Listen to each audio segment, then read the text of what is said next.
Kylie, of course, we know you here as an actress from Neighbours more than anything else. I was wondering at what stage you decided to become a singer.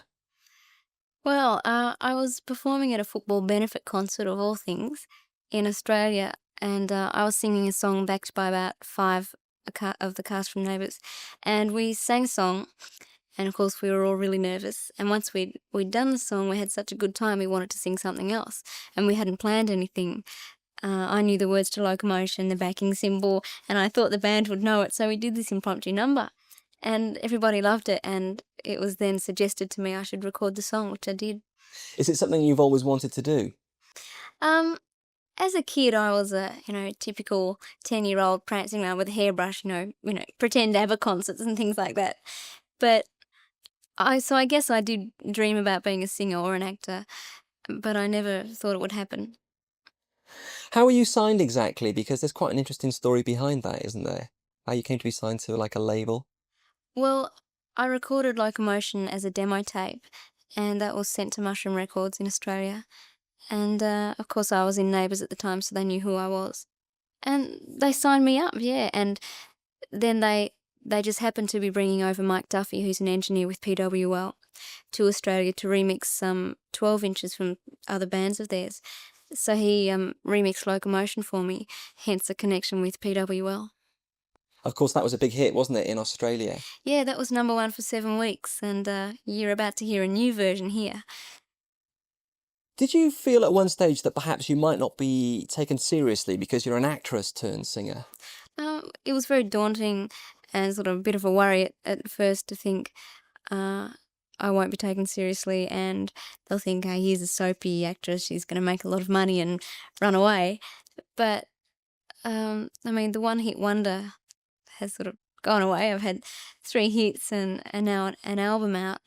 And I'm the first to admit I'm very new to this industry, um, music industry, and I'm prepared to learn a lot and sort of spend some time on it. So I think I'm accepted all right. I Should Be So Lucky has been Britain's biggest selling single of this year so far. How surprised were you by that? Extremely, and especially not being here to be able to promote the record. So if it did so well on its own, it's great. And obviously, Neighbours has helped a lot to that. And I couldn't have asked for anything more. It was great. What impact is your singing career having on Neighbours? Because we've heard all sorts of stories in the press here that, you're going to have to choose one or the other at some stage. What is the state of play? Well, I left Neighbours about 4 or 5 weeks ago now. I can't keep track of time.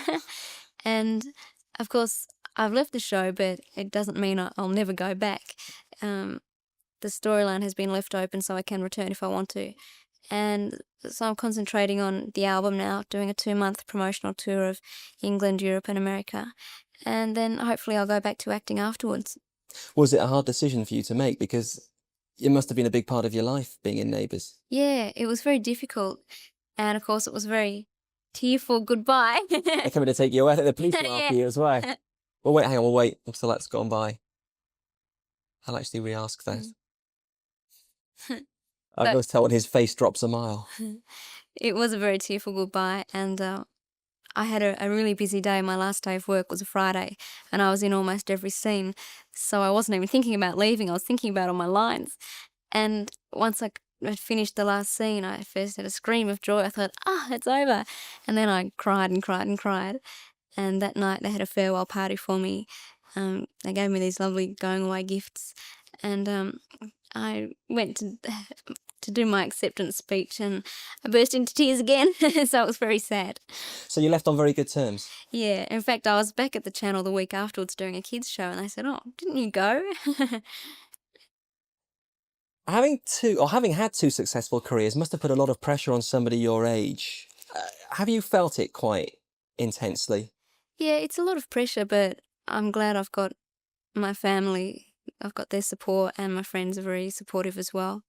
And I think because I went into Neighbours when I was 17, I guess you get used to a sort of a level of how much you work. 12-hour days sort of normal for me.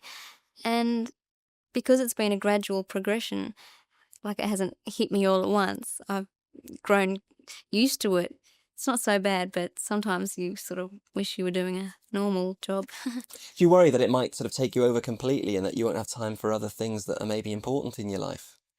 um, I think if you let everybody else sort of push you where they want you to go, you could end up like that. But I've got a good grip on what I want, and separating illusion from reality, and I would always make sure I've got time for my friends and family, and especially for myself.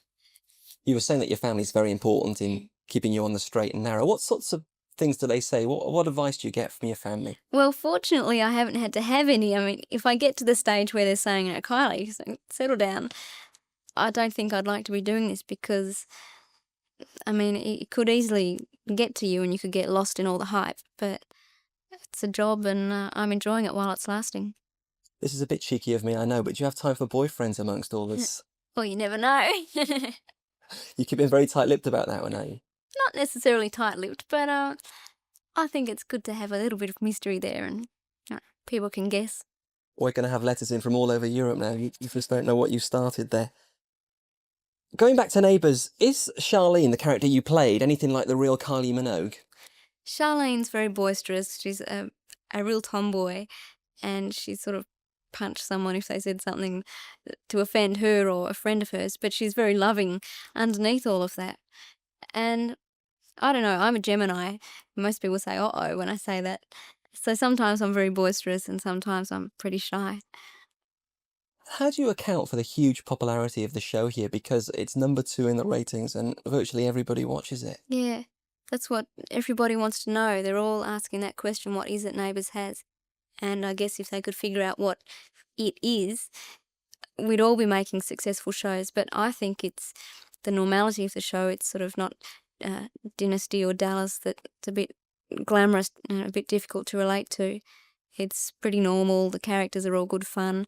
It's just pure enjoyment. It's not sort of trying to make a statement of art or literature or anything. It's just for people to enjoy it, and they do. Got to be Certain's been enormously successful for you too as a single. Tell us a bit about that. A good thing to record for you? Yeah, I actually recorded that in Melbourne, in Australia. Mike Stock came over with the backing tracks and all, so I recorded it there. And I'm a real Melbourne supporter, so I'm pretty proud of that. And it's good. It's done really well. Is that where you're from? Melbourne? Yeah. Yeah. What's so good about it? Well, Sydney, most people consider Sydney as Australia, and Melbourne is about an hour's flight from Sydney. And there's this sort of unspoken rivalry because Sydney's weather's better and they've got the harbour and they've got the bridge and the opera house. And I'm always supporting Melbourne. You've got the new album coming out, and I was wondering what we could expect to actually hear on it, because of course a lot of people won't have got around to getting it into their collections yet. Well, it entered the charts at number 2, which was great, and it should pleasantly surprise a few people. It's got, of course, the sort of disco hits that most people have heard, and it's also got a couple of slow dance tracks and a couple of numbers that have got more of a sort of blues feel to them, so I hope they like it. Can you see a point when you'll be writing a lot of your material too? I'd like to, but I know it's not as simple as picking up a pen and writing a song, writing a hit.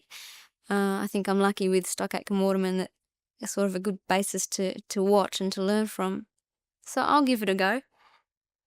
And finally, you've arrived in London, and I mean, it's been like a real whirl. We hear that you're clubbing every night, and you're the lady I've been to to be a club seen. one night. Yeah, what's been the story?